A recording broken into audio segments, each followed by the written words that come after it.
Hello, everyone. Thank you all for joining. Anka and I will be your hosts today for today's community meetup for LocalStack. We've got a couple of great talks that are coming up today. So we're going to be talking about mastering step functions.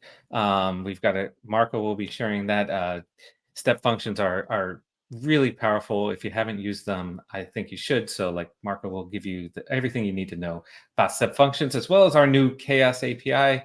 So Viren will be talking about that. So look forward to those couple of talks. Let me scoot, sorry.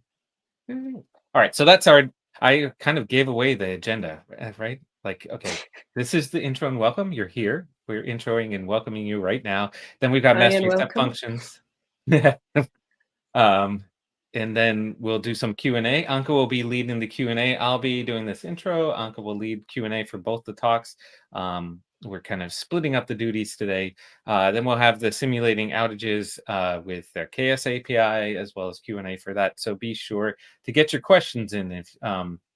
So first of all, I am Brian Rinaldi. I lead DevRel here at LocalStack. Whoa. I'm my slides. All right. Yeah, we've got all the speakers here.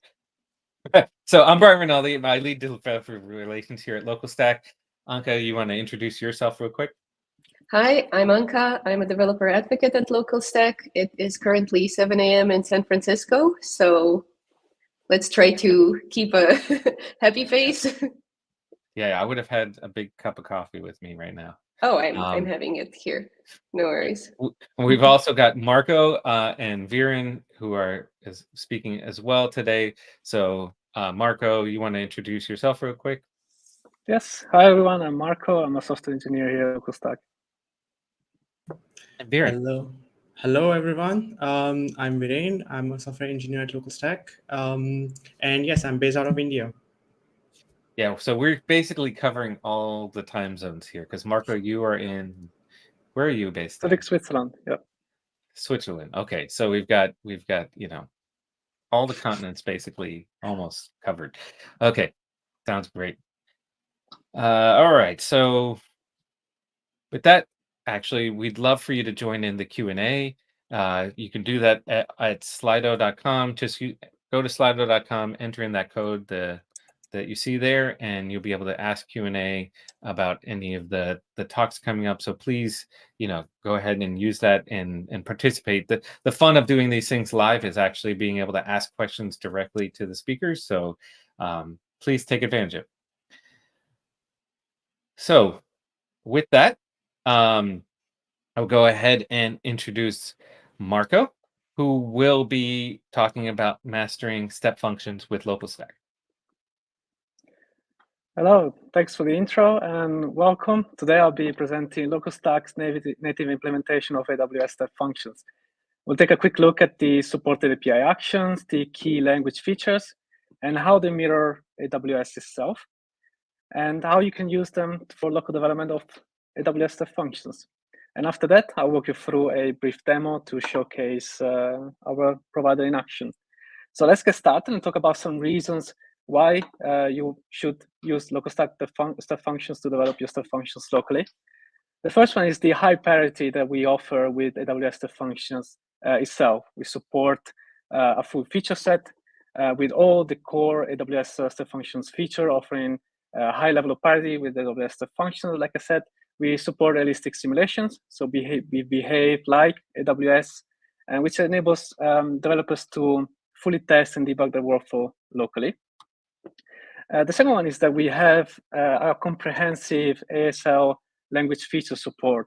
What that means is that we support the core language feature of the Amazon States language that is used in step functions. That includes the base, all the state types, including path, task, pass, task, choice, fail, succeed, parallel, map, etc. But we also support advanced features like retries and catch, parallelism and conditional transition. And we are able to emulate real-world workflows that include branching and looping strategy, and also they might be quite complex to develop on the cloud as well. And the third reason is that we also support most of the relevant API actions. And what that means is that it enables you to test and track the life cycle of state functions and how they orchestrate the other services in your stack. And LocalStack developers will already be familiar with this, but it's a way to have a fast and local development environment for step functions. And not only that, but perhaps most importantly, is that by using LocalStack step functions, you have seamless integration with other AWS services emulated by LocalStack. So I mentioned that we support many API actions. We have more information on our docs online, but to give you an idea, we support, and by the way, all of these are validated through our snapshot strategy against AWS. And so we have support for the creation of activities and state machines. We also have support for all the delete API actions for activities, state machine versions. We also support all of the relevant describe API actions for activity, executions, map runs, state machines, executions. We also have access to the get activity task. Indeed, we do support activity workflows in step functions or implementation of step functions. We can also use the get execution history. This is actually a well validated API action for LocalStack step functions against AWS. But the list continues. We have support for all of the list API actions for activity execution, map runs, state machine versions. We also have support for state machine versioning, so we can publish the state machine. We then have support for send task failure, happy, success API actions. We can start the state machines both asynchronously with the start execution for both standard and express workflows, as well as the start sync execution option, which if you're interested in developing your express workflow, you can indeed make use of that in LocalStack step functions as well. And finally, we have also, of course, support for the stopping execution, various tagging management, and also test state, as well as the update the state machine. To give an idea about the language features that we support is quite difficult, as the language is quite extensive and we support many of them. But to give you an idea, I'll run you through the main ones that we know we support well. So we of course have support for the top level declarations like common state, start, out, and version. We have support for states and their types. So all of them. This includes parallel, map, choice, and etc. We have support for all the relevant state transitions, declaration like next, end, and default for choice states. For choice states and conditional logic, we have support for these basic operators for sourcing variables or running, evaluating and or not expressions. We have support for all of the Boolean operations, for numeric conditions, for string conditions, timestamp conditions. We also have a very good implementation of timestamps management and also habits. And in parallel and map state, we have support for both the basic and a more advanced declarations like branches, iterator, item processor, concurrency settings. For parameters and path management, we have support for all the relevant ones. So of course, there's the input path, the output, the items, result, and the parameters, and also result selector. For error handling and retry, we support both retry blocks and catch blocks. And this includes, in the case of retry, a little bit some of the advanced settings like cheater strategy, which we support and simulate both full and none. And we also have settings for the max attempts, backoff rates, max delay seconds, and so on and so forth. For the states, we support all of the states errors that you see on screen, as well, of course, as the custom error state names that you may want to define in your workflows. And for data processing and map state features, as I was referring to a little bit earlier, we have support for some more advanced declarations like the processor config, which can be both inline and distributed, item readers, item processors, selector, also for CSV headers and CSV header location settings, tolerance, failures, max items, result writer, label, and the list continues. In terms of optimized service integration, this is an important part for a good development of a step function workflow, is indeed integration with other services. As I mentioned earlier, by using LocalStack step functions, you're able to orchestrate all the other services that are emulated by LocalStack and all the resources you deploy in your local LocalStack instance. So we have support for both the sync and wait for task token workflows and settings that you see on screen. So that includes Lambda, DynamoDB, CS, SNS, SQS, Glue, step functions, and AWS batch, API gateway, and of course also the AWS SDK integrations. So let's now go through a brief demo to see our implementation of LocalStack of step functions locally. So I have a local instance of LocalStack already running, and let's take a look at a simple state machine for starters. So this is a Lambda function I'm going to be deploying and later invoking with a simple state machine definition.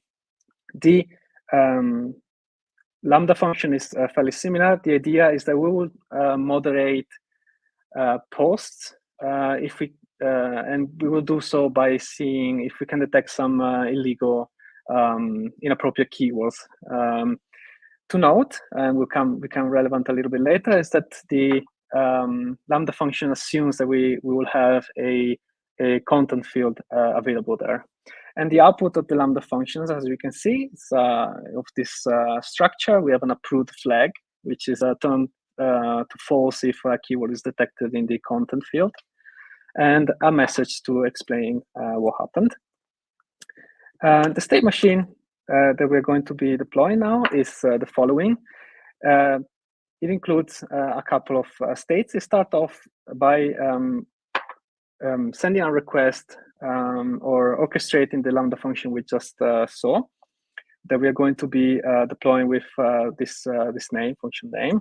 It's then going to pass the current input, which we'll assume is going to be well-formed. And the output is then going to be processed by this choice state, which is just naively going to check whether the post was approved or not. And if so, relay the rest of the computation to two output states. One is the approved state, which is a succeed state. It means the post was approved, like the comment says here. And then the reject state instead will raise an exception and basically fail the state machine when a post is not approved. So I have a tool that will help us go a little bit faster through the demo today. So this is the response for deploying the state machine. We can see the Lambda function. As we can see, the function name is Lambda simple post moderation, which is the same we saw earlier in the state machine. And this is basically our Lambda now deployed in our local instance of LocalStack. So we then continue by deploying or creating the state machine. And this is the response for doing so. So we can see that we get the machine ARN and the creation date. We can then list the state machines, and we can see that this is indeed available. We just created it. And if we describe it, we get the definition as expected, along with the other fields. We also have login configurations. In this demo, we're not going to be using it, but we have support for the login configurations, including all the levels, and also the include execution data flag. It's also supported and behaves as expected. So if we execute the Lambda on a valid input, we can see this is what we see now is the step function provider evaluating our state machine with a first input, which, as we can see, is approved. And this is the output of get execution history. So you can see here we have the events. And if we go down, we can see how we have support for well-typed and well-formed event objects. So we have access to the ID and previous ID fields. They're also well-typed regarding with respect to which state is being run. So in this case, it's an execution started event. Not only that, but it's also wall type with the event details. So the execution started event details is specifying as expected the input and the input details. And if we continue just very to skim through, we can see that the task state for the Lambda orchestration is entered, and the input is the machine input. That's the machine input. Then the task is scheduled, is started, the task succeeds, exits, then enters the choice state that we saw earlier, and follows through. We see that the event is the post rather is approved. So this overflows into the succeed state at the end, and that's why we have the state machine succeed at the end. So the post is theoretically approved now. If we describe the execution, we will see a classic answer like we get from AWS functions itself, which defines the fields for the execution on, the state machine on that was used to run this execution, the status, in this case succeeded, and the input and the output.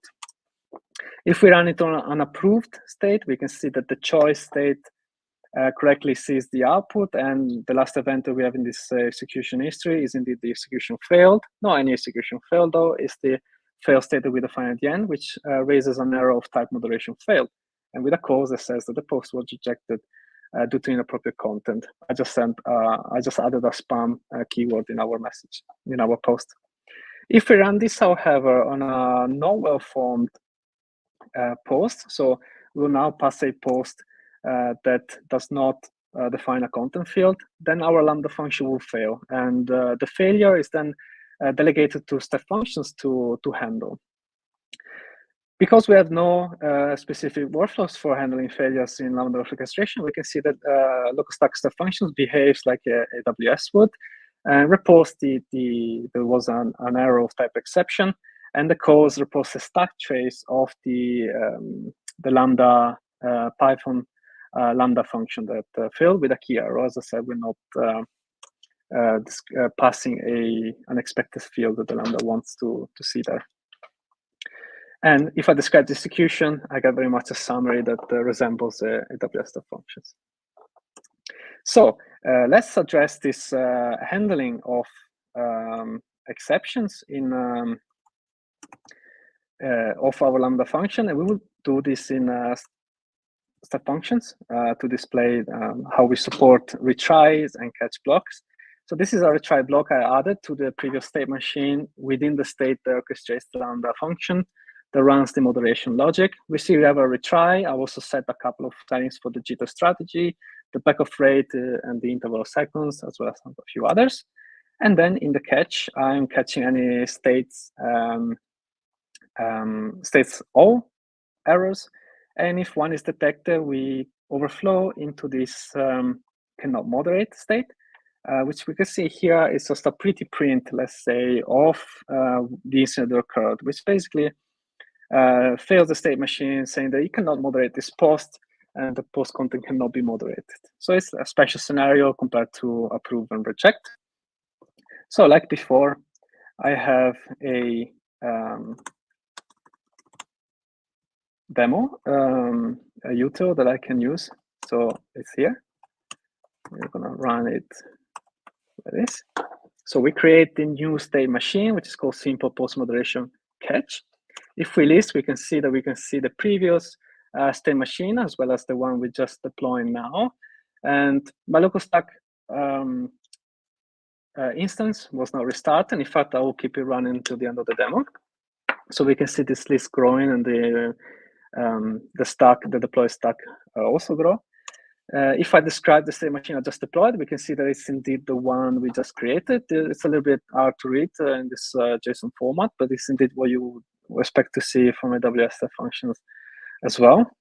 So if we run now this state machine with an invalid or a malformed input, we can see that the catch state works, and we can tell this immediately because the error is cannot moderate, which is the state we introduced a little bit earlier, that we can only enter if we have a states all and it's indeed catched. And we can see that the retry strategy also worked by just merely looking at the execution of DB in a larger number. But if you were to go through the events, you will see that task state for the Lambda function was re-entered a couple of times as defined. If I describe the execution, I get as expected the output with the cannot moderate and the cause. So I can we can do something else with LocalStack step functions. And for example, if we decide to handle posts in batches, well, then a solution may be to perhaps wrap the previous state machine within a map state and run this from the state machine first state. So in this case, I define a new state. It's called moderate all posts. It's of type map. It will expect an input of posts to include the list of items that will then be delegated to the item processor, which is being run in distributed mode. Although, as I said earlier, you can run this in line mode. And not only that, but you can also use the legacy iterator if you so wish to do. And then the start at is basically refers to the derivation of the ASL that we had earlier, where we moderate a post at a time. And for sake of readability, I just updated a bit the outcome of the moderation process, so that we have a little bit different states here. So I have an approve state, which has a final decision value of approved, and we place this in the outcome decision JSON path. So we expect to see this structure when we now run it in the demo. And similar, reject and cannot moderate behave in a similar manner. So I will switch here. I will go into the demo for our map state machine. And I will use a similar tool to help me move through this a little bit more efficiently. So here's us deploying or creating rather the state machine that we just saw, which we will call simple post moderation map. If we list, we can see the first two as well as the one we just deployed.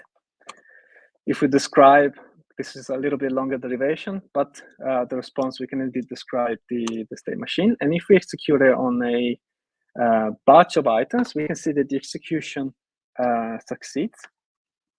And in the output, we have basically the outcome for the moderation of each post. So we have an approved field. This is the response that comes through the Lambda function. And then we have the final decision field like we just saw, which is inside the outcome field. And if there is a malformed value, we can see that the state machine retries within the map state as expected, and eventually catches the error and handles it in the correct manner. And that's why at the end we get the final decision of rejected, as the moderation test cannot be run, which is different from all the others. So this is the retry and catch working within a map state, which is certainly convenient. If we describe the execution like before, we can see the output. And if I wanted to run this state machine in an express workflow, I can do so. I have a demo ready for this. Nothing changes really in this demo. All I'm going to do is run the same state machine, but as an express workflow. So let's get this one going. So I will call map express as still the name. If we list, we can see all the state machines we created so far, but especially the last one, we see that the type is of type express. So that means that we did in fact deploy it as an express workflow. If I describe the state machine, again, this is hard to read, but that's not what we should focus on the definition. We should focus on the type, which is listed as express. I will now run the state machine on a batch of posts, and I will run it with the start sync option to start the state machine. That being said, so you can also choose to configure your CloudWatch integrations with this express workflow, and you will get the expected behavior through CloudWatch to analyze the workings of the express workflow. But in this case, I will run it synchronously, so we can see the output right away, and also gives us a chance to see this API action being used, which we haven't used until now. So this is the response of the sync start. your post execution on, the state machine on, which is indeed the map express. And we see the output is exactly the same. It's the same state machine, it's the same input, and it's just deployed as an express workflow. So this brings me to the last demo that I want to share with you today, which is about activity workflows and also the integration pattern, optimized integration that we offer with our emulation of step functions. So this state machine that we're going to demo in a second has two states. The first state defines integration with step functions, which is run synchronously with the sync to option. And this will run the simple post moderation map state machine that we deployed a little bit earlier in this demo. So this is the state machine that took the post as a batch and processed each one inside a map distributed state. We invoke this state machine first. We await for the state machine to return. We post-process the output of the state machine. And then we send this to an activity task. The activity task will be sent to this activity manual validation activity we will create in a moment. And then we will assume for a human to have a final look through our posts and then send back to step function the outcome, which we will pipe in the human JSON path. So let's demo. Let's look at how this integration with the activity works. So we'll run this demo tool, which the first thing it does is we create the activity. We'll call activity dash manual validation. This is the response for creating the activity. If we list the activities, we can see that there is only one. It's the one we just created, and it's called activity manual validation. We then create the state machine. This is the response for creating the state machine, which is called simple post moderation with activity. And it's indeed created just now. If we list the state machines, we can see all the state machines we created thus far, and the last one is indeed the demo with the activity. I can describe the state machine like all others, and I can see it's indeed the one we're about to run. So if I start the execution of this state machine, this is the response for starting the execution, which is asynchronous. What the state machine has now done is relay the post to the other state machine that handles the batch moderation of all the posts. As probably already by now retrieved the output, and is now in the process of relaying this to the activity. So this is the execution history. It's the tail of the events that you will get if you make an get execution history API action call. And if you look at the last event, which is now in the middle of the screen, we see it's of type activity schedule. So it means that the activity was now scheduled for a worker to sample, evaluate, and then call back to step functions. And we can see that the input is a little bit verbose, but indeed contains the posts and contains the final decision field, which we know is the output of the machine moderation. So now we'll simulate a worker, a human. So this is the human sampling from step functions through the get activity task. So we get the input, which we just saw. So basically all the posts we need to go through, and the task token for this particular activity task. If we simulate a response of this type and we send it back to step functions through a send task success, we get an empty answer. That's just how step function works in case of success.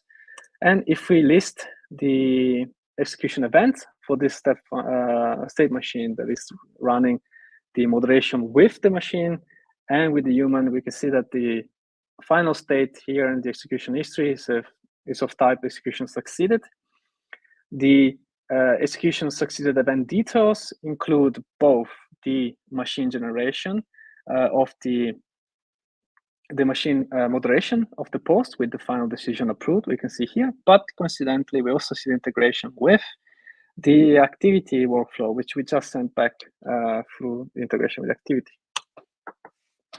And if I describe the state machine execution, well, then I get a similar output as before with the input, which was the sequence of posts, and the output being the result of integrating with the other state machine and activity.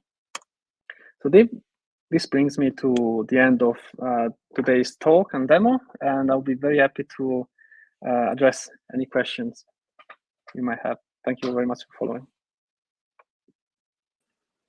Awesome. Thank you so much for that insightful presentation. I hope everybody could keep up with you, but luckily they can also rewatch the video later on YouTube. We do have some questions. So the first one is, what are some upcoming features or roadmap items for step functions in LocalStack? I know that something is brewing. Can you give us some more details on that? Mm-hmm. As the functions provider is being developed heavily recently, there is a will to focus more and more on parity and refining the error messaging and error declaration that you get with all the other AWS services. And that will make the experience more robust and closer to what you will get from the real step functions service. So the focus will definitely go in ensuring that the user gets the corrected messages when an error occurs with all the other integrations. Awesome. I'm sure everybody's looking forward to that. We do have a second question. How can we visualize the state machines? Is there any UI for that? There is an initial version of a LocalStack visualizer for the state machine. And it's indeed something that we have in the for the future to improve even further, and also allow users to debug what happened with an execution, which will help the development of the functions. Oh, I'm sure that will make the user experience even better. And we have a last question. What are some AWS services you can connect to beyond just Lambdas within a state machine?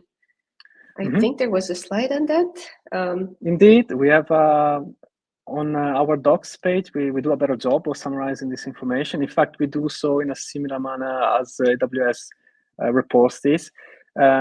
Just to quickly address the question, we have optimized service integration with Lambda, DynamoDB, ECS, SNS, SQS, API Gateway, Event Bridge, Glue, step functions, and Batch, as well as AWS SDK. And for each that I mentioned now, we support the expected support for sync, sync2, and wait for task token options.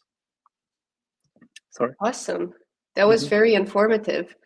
Thank you so much. And so we need to keep track of time. So we're going to move on with the next presentation, which is my colleague Viren, who will talk about the new Chaos API in LocalStack. The stage is yours, Viren. Yes, thank you, Anka. And yeah, welcome to the second talk of today's event. This talk is going to be about the LocalStack Chaos API. My name is Viren Nadkarni. I'm a software engineer at LocalStack. I'm the service owner for EC2, DynamoDB, SES, IoT, among other services. And I've also had the opportunity to work on some critical design in LocalStack framework, such as namespacing, and of course, the Chaos API, which we're going to talk about today. Right. So as you probably know, as engineers, we want to make the cloud is all about redundancy and fault tolerance. And as engineers, our goal is to make the cloud very reliable and improve its availability. But because we live in the real world and things go wrong, there's nothing that can guarantee 100% uptime. So there are ways to get around this. We generally tend to design the architecture in such a way that allows individual components of the system to fail without bringing down the entire thing. There are techniques for this, which include graceful degradation. You can implement redundancy at various levels, perhaps rack levels or data center levels or even region levels if you're worried about natural disasters and so on. But that's just the design, and designing is not enough. We need to make sure that the design works, and we need to keep testing it, just to make sure that we take care of events. When these events actually happen, things work as expected. Now, back in 2011, Netflix was moving their infrastructure from on-prem to the AWS cloud, and they realized that they need to do this exact same thing. So they built this tool called the Chaos Monkey. The name was based on the idea of unleashing a monkey with a weapon, and perhaps the monkey could shoot down servers or pull off cables, shoo them off, and just cause destruction. And we've come a long way since 2011, and this discipline has matured quite a bit. Today, majority of tech products make chaos engineering a fundamental part of their development lifecycle.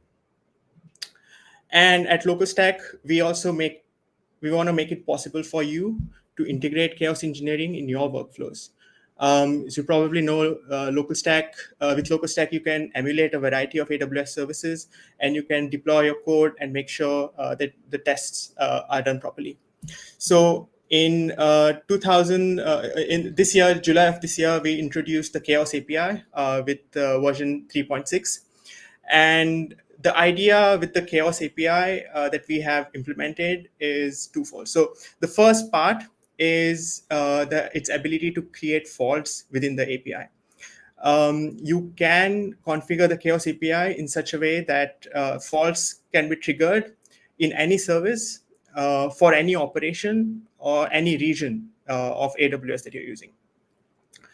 For example, you could perhaps want to make the S3 put object fail 50% of the time in an indeterministic manner with this specific error, 403x69.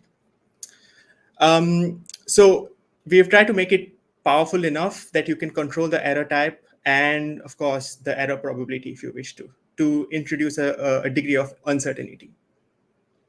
The second area that the Chaos API focuses on is the ability to inject network latency into API calls. The goal here is to let you test the network resilience of your design.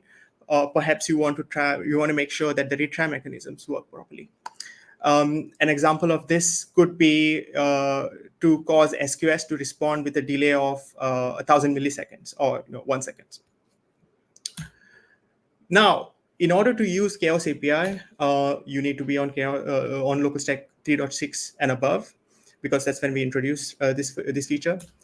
You need to be on a supported tier.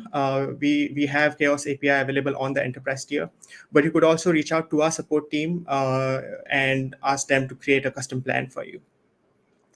And the Chaos API uses a JSON-based configuration, which we will look at in a moment. So the full documentation for the Chaos API is available at this URL in case you want to check it out later. Now, jumping on to the actual configuration. The Chaos API consists of, the configuration consists of a list of rules. In each rule, you can set various fields. There are fields for region, service, operation. As I mentioned, there is probability. You could also configure the error that you want LocalStack to raise.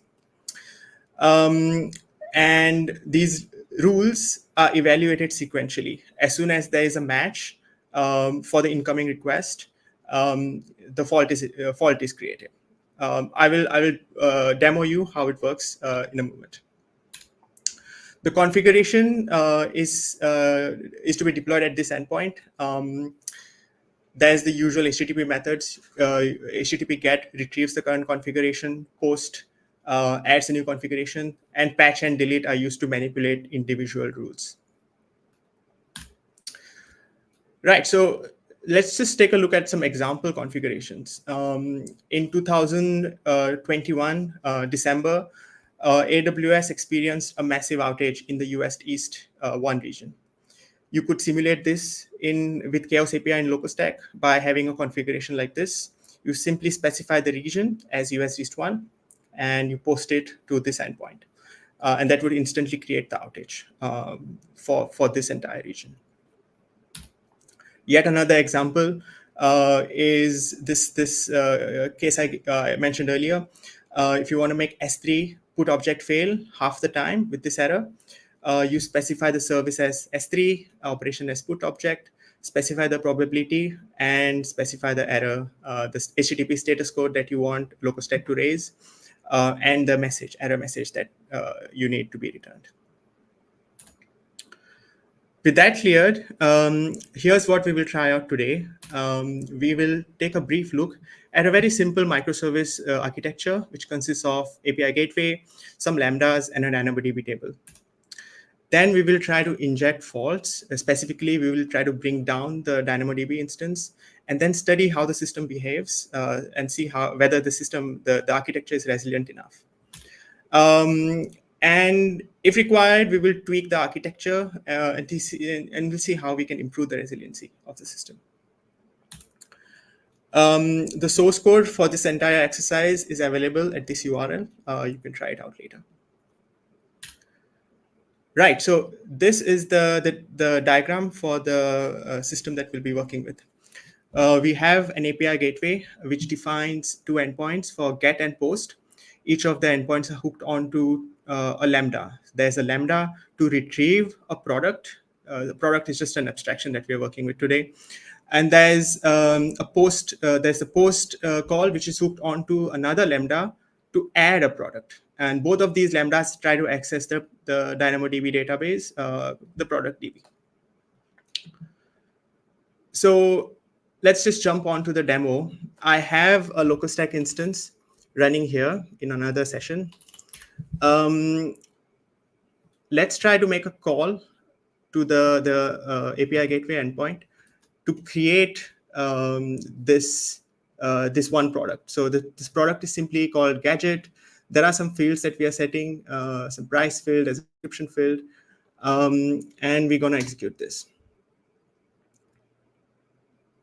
So the product is now created. The API gateway call has been routed through the lambda. Lambda has created the entry in the product database. We can verify this by just scanning the DynamoDB table. This is the call to scan the DynamoDB table, and we can see the entry that we just added. The name of the product is gadget.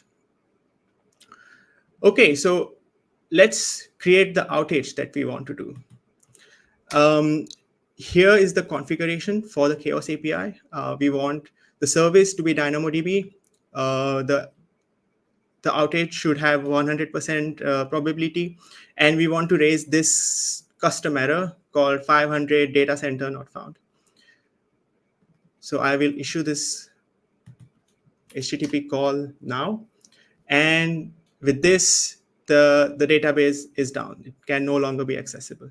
If we try to scan the DynamoDB table now, we will get the error that we mentioned. We get a data center not found error, and the API call fails. So the API call failed for us. It will also fail for the lambdas that are trying to access the DynamoDB table, which means that you can no longer retrieve a product or create a new product. Now, a possible solution for this could consist of creating, let's say, an SNS topic, which is hooked onto an SQS queue. And we could add a third lambda, which inspects the queue. If there's a product, it picks it up and injects and tries to put it into the database. And it could keep trying until the database until the product is successfully entered into the database. Now, this is not the most optimal solution. There's probably better ways to get around this. But I want to emphasize the goal here is to see how you can leverage the Chaos API to identify these flaws in your architecture. So we already have deployed this fallback mechanism. And keep in mind, the outage is still going on. If we try to create a second product now, I'm trying to create a product called widget. We get this message that the DynamoDB cannot be accessible, and instead the product has been queued, and the third lambda that we just saw would keep retrying to enter the product. To verify again, we can rerun the DynamoDB scan operation. We're still getting the error. But now let's try to end the outage. So in order to end the outage, we issue the delete call to the Chaos API, and we specify that we want to delete this rule that we added earlier. I will make the HTTP call, and now the outage has ended, and the lambda will be triggered, and at some point this product that we added, the widget product, should be retrievable from the DynamoDB database. And yes, it is retrievable. We can see that now there are two entries, the gadget that one we added before the outage, and the widget that we added during the outage. So I hope you get an idea of how you can use this mechanism to make your architecture more resilient. The second part of the Chaos API is its ability to create network effects. And the configuration for this is pretty straightforward. You just have a JSON object, which is one field, latency, where you specify the latency in milliseconds.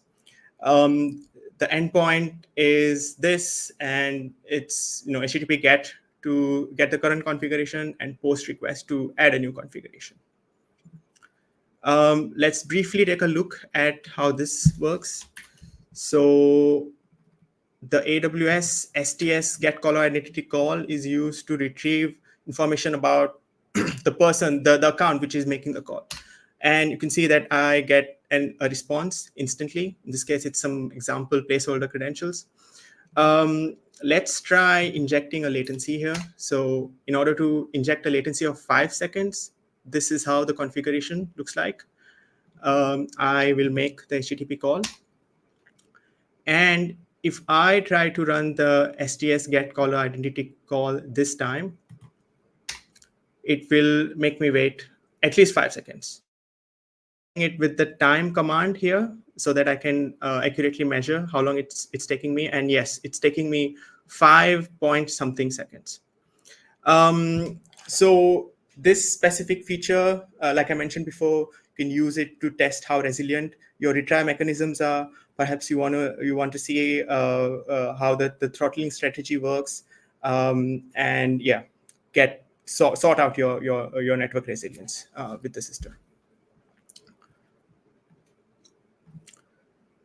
Yes, and if you are a heavy user of the LocalStack dashboard, I'm happy to say that the Chaos API is nicely integrated with the LocalStack dashboard. It is available at this URL, and it offers several templates and experiments that you can use to play around with the Chaos API. Now, to wrap up, let's take a very brief look at some of the other tools in the market. There is the fault injection service. This is an official AWS service. This service takes a more procedural approach. So you have to define the initial conditions, the running conditions for the experiment, and the end conditions for the experiment. I'm happy to say that LocalStack also supports FIS. And depending on your workflows, it can be less flexible because it supports fewer services and fewer resource types. There is also the Chaos Monkey framework that I mentioned in the beginning. It also has a sister tool called the Simianami. It was developed by Netflix, and it also has integration with AWS. But you need some work to get it integrated with your workflows. With that, thank you very much for tuning in today. I am open for questions. Nice. I enjoyed the demo. It seems that we do have some questions, and they will appear here. Any possibility of getting a Chaos SDK to use with LocalStack? Yes, stay tuned for that, because we are actually working on this exact same thing. We want to improve your developer experience. We want to make it easy for you to use LocalStack in your test workflow, or perhaps add some form of programmatic integration with your test framework. So yes, stay tuned. We are working on a full-fledged LocalStack SDK. Cool. Looking forward to that. Our second question is the Chaos API a replacement for the FIS service? Was that discontinued, or does it exist in parallel? No, so both FIS and the Chaos API, they try to tackle the same problem, which is chaos engineering and making sure that the infrastructure is resilient. The Chaos API is integrated at the LocalStack framework level. So it works with pretty much any operation on any emulated AWS service that we have. The FIS service, on the other hand, like I said, takes a more procedural approach. So you could define an FIS experiment to randomly shut down your EC2 instance. Is something which is not possible with the Chaos API at this time. Okay, cool. And I guess this partly answers the next question. Can you use the Chaos API with any AWS service? Yes, you can. You can use the Chaos API with any AWS service that LocalStack supports for any of the operation that the service has. That sounds awesome. I think we are out of questions for this topic, at least. So I guess we can finish a little early, take an extra coffee, and continue with our days. Thank you, everybody, for watching. Thank you to the presenters, and I hope to see you in the next community meetup.